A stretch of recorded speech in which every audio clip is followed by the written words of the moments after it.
20년 만에 열린 이번 전원위원회는 양극단의 정치, 절망의 정치, 정치 불신을 해결하고 진정으로 국회가 제 역할을 하는 국회, 일하는 국회를 만들기 위해서입니다. 그런데 말입니다. 죄송한 말씀이지만 이번 전원위원회는 시작부터 뒤틀리고 있습니다.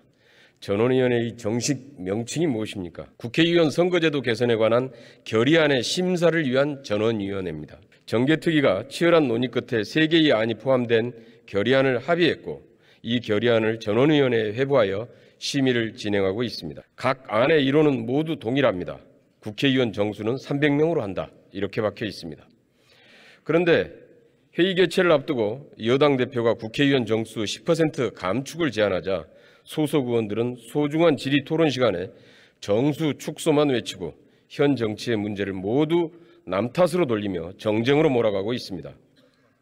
현행 선거제도의 문제점을 냉정하게 진단하고 해법을 찾기 위한 회의에서마저 정개특위의 합의사항을 깨고 여당 대표는 합의를 위반한 가이드라인을 미리 제시했습니다.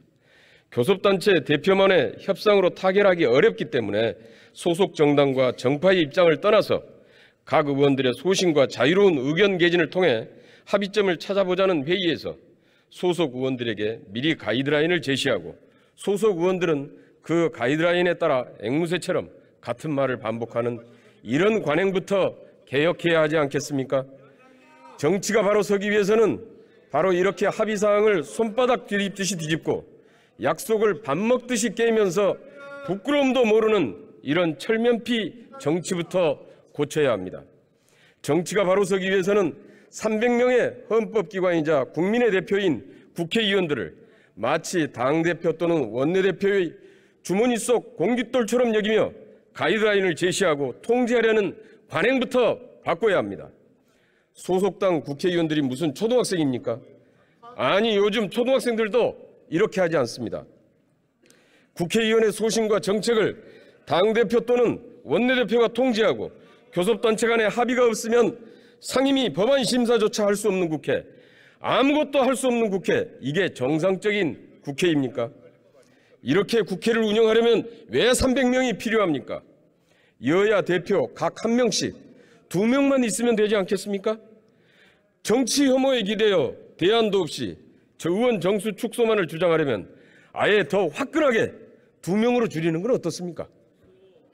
이제라도 여당이 선거제도 개혁에 진지하고 성의 있게 임할 것을 촉구하며 본론으로 들어가겠습니다. 저는 먼저 앞에서 이탄희 의원님을 비롯한 여러 의원님들께서 지금 우리 정치의 부끄러운 모습과 문제점을 진단하고 개혁의 방향을 역설해 주신 데 대해 전적으로 동감합니다. 그러나 이번 전원회의에서 보여진 여당의 태도를 보면 결코 어느 한 가지라도 개선할 수 있을까라는 회의감이 듭니다. 그리고 시간도 별로 없습니다. 선거 1년 전에 확정돼야 할 선거법은 이번에도 법정 시한을 넘겼습니다.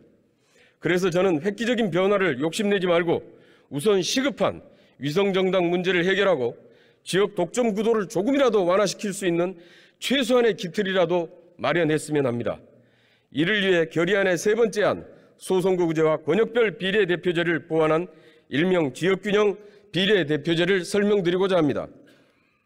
취지는 앞서 설명드린 윤호중 안과 동일하지만 방법에 있어서 약간의 차이가 있습니다. 첫째, 국회의원 정수는 300명으로 하되 지역구 의원 정수와 비례대표 의원의 정수를 4대1, 즉 240석 대 60석으로 조정하여 비례성을 조금이라도 개선하고자 합니다. 선거구 획정 기준 인구수 하한을 현행 13만 5천에서 15만으로 조정한다면 자연스럽게 도달할 수 있다고 생각합니다. 둘째, 전국을 6개 권역으로 구분하여 권역별 비례대표제를 도입하고 권역별 비례의 정수는 각 인구수대로 배분하되 수도권과 광역시는 인구수 곱하기 1로 그 외의 지방 농어촌 지역의 인구는 2배의 가중치를 부여해서 산정하자는 것입니다. 이를 통해서 헌법재판소가 판시한 인구 격차를 넘어서지 않는 범위에서 지방 농어촌 지역의 대표성을 보완하고 지역 간 불균형을 완화할 수 있습니다. 선거구 획정 기준인 올해 1월 주민등록 인구통계 기준으로 모의 계산해 본 결과는 화면과 같습니다.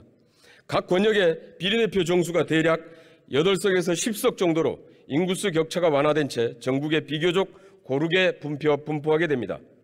셋째, 권역별 비례후보 순위는 각 정당이 자율적으로 결정하되 권역에 따라 석표일제를 도입할 수 있는 개방 폐쇄 혼합형 방식으로 하여 지역 독점 구도를 완화시킬 수 있는 기반을 마련하자고 제안합니다. 이렇게 할 경우에 국민의힘은 호남에서 석표일제를 도입할 수 있고 물론 민주당은 취약지역인 영남에서 석표일제를 도입할 수 있습니다.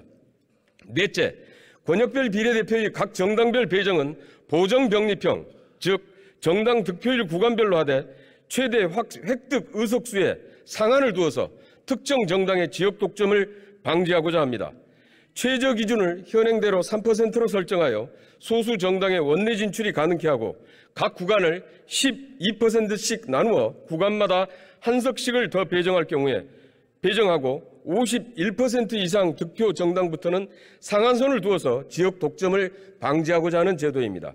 이렇게 할 경우에 연동형으로 나타난 위성 정당도 막고 그다음에 지역 독점 구조도 일정 정도 완화시킬 수 있는 방안이 될 수 있다고 생각합니다. 존경하는 선배 동료 의원 여러분, 우리 정치에 더 큰 변화와 희망을 가지고 있는 분들에게 기대에 못 미치는 변화라고 생각될 수도 있습니다. 하지만 이번 선거제도 개혁 과정에서 논쟁만 하다가 아무것도 하지 못한 빈손 결과보다는 우선 시급한 위성정당 문제를 해결하고 지역 독점 구도를 완화시킬 수 있는 최소한의 기반이라도 마련하고자 제안드립니다. 우리 정치는 오랫동안 영원함의 지역 대결 구도에서 벗어나지 못했습니다. 고 노무현 대통령의 말씀으로 이 지역 대결 구도를 벗어나고 정치가 정상화되기를 기원합니다.